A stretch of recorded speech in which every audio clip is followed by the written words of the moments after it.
Okay, so this is the best way to do this. I try to go live with this, but I don't know how to go live. I don't know what's going on. Okay, so I'm recording this video to keep you guys updated on what's going on with me. Last week, I was out there getting supplies like the rest of America, making sure that I was stocked up in the event that this thing really got bad. You know, did my best to quarantine, at least my version of quarantine, which meant go home, go to work in the morning, come back, stop at the grocery store, and go home. All right, that's the only places that I've been. This was the last week and a half or so.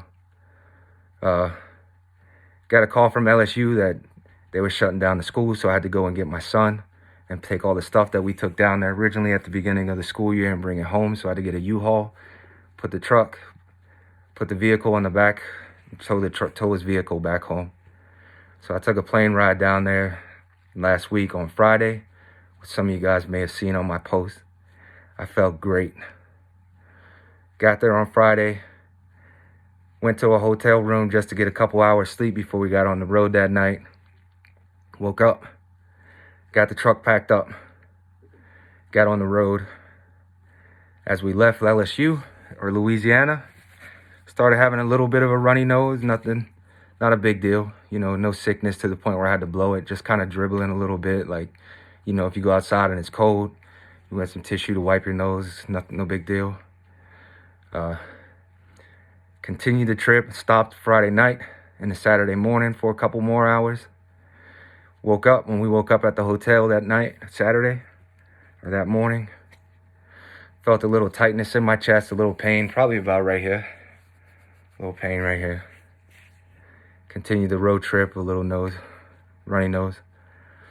Once we got back off of the trip to Maryland, that took about a 21-hour trip if you're driving 55 miles an hour in a U-Haul towing a vehicle behind you. So it took about 21 hours.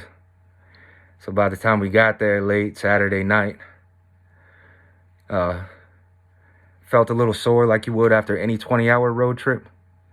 Decided to lay down, woke up. This is Sunday. Still felt sore Sunday morning. On Sunday morning, the soreness wasn't going away. Started having a headache. My nose was running some, and I started to become concerned that I was exhibiting symptoms consistent with the coronavirus, as anybody would, as we are hypervigilant in this age. Called the county Department of Health, let them know what my symptoms were, got on the line with the nurse. The nurse told me that if I was not having extreme high fever, that I should not be seen. Come in, should I be exhibiting those symptoms with the high fever. So call my physician. No. I said, okay. So she said, contact your primary care physician if your situation gets worse.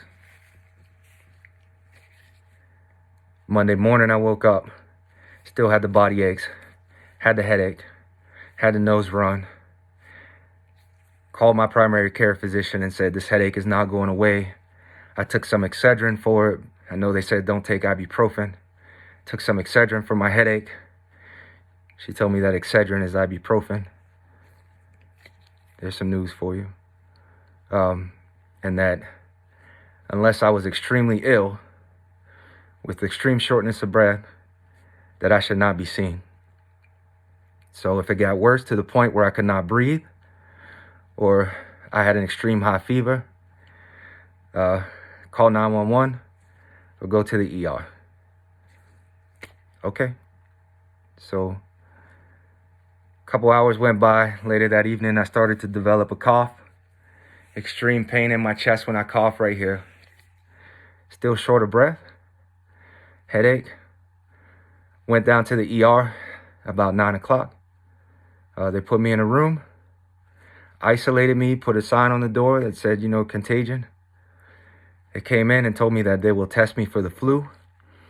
That unless I had a high fever or pneumonia, they would not admit me.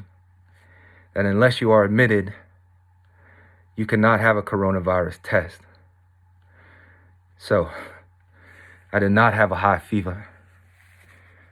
We did x-rays in the hospital. I did not have pneumonia.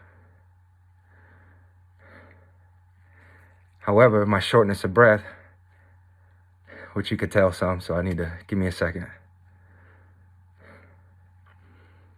Shortness of breath does not qualify you unless you can't complete a sentence or you pass out or you feel like you're going to pass out. So I tested negative for the flu. They told me to go home. And I can't receive a coronavirus test. It just assumed that you may have the virus. Until you get worse, we can't give you a test because there is a test shortage in the state of Maryland. So I am not sure how the celebrities, how the rich are getting tested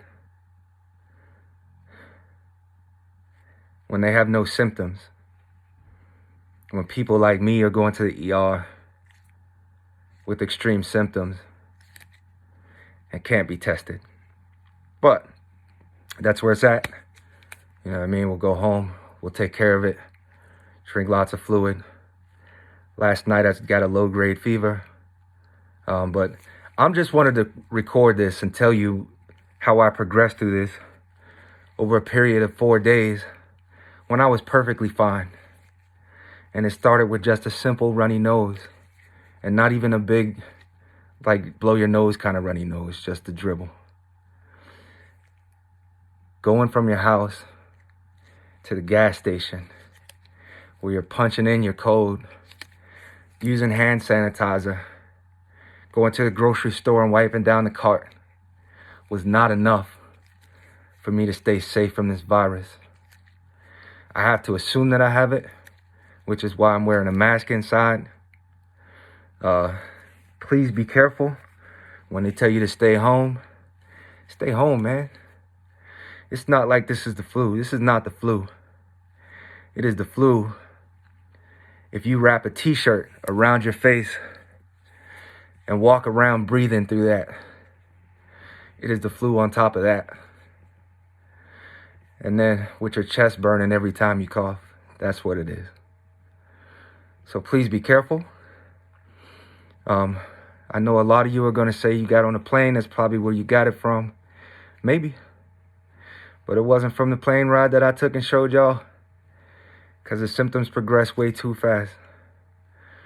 My county Department of Health has been notified. Everybody has been notified of my situation. Fine 1 hour. And then you got symptoms the next. No matter what precautions you take. So please be careful.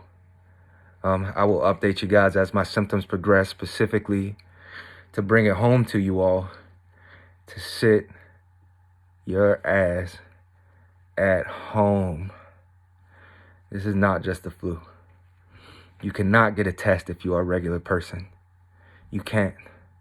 You have to be on your deathbed and progressing significantly towards that in order to receive a test. Anything short of that, you're going home with no test. Okay? So, I got your suggestions. I got the steam with the tea and the lemon. I got it. I'm trying it all. But I will keep you guys updated as this goes on, all right? Stay home, stay safe.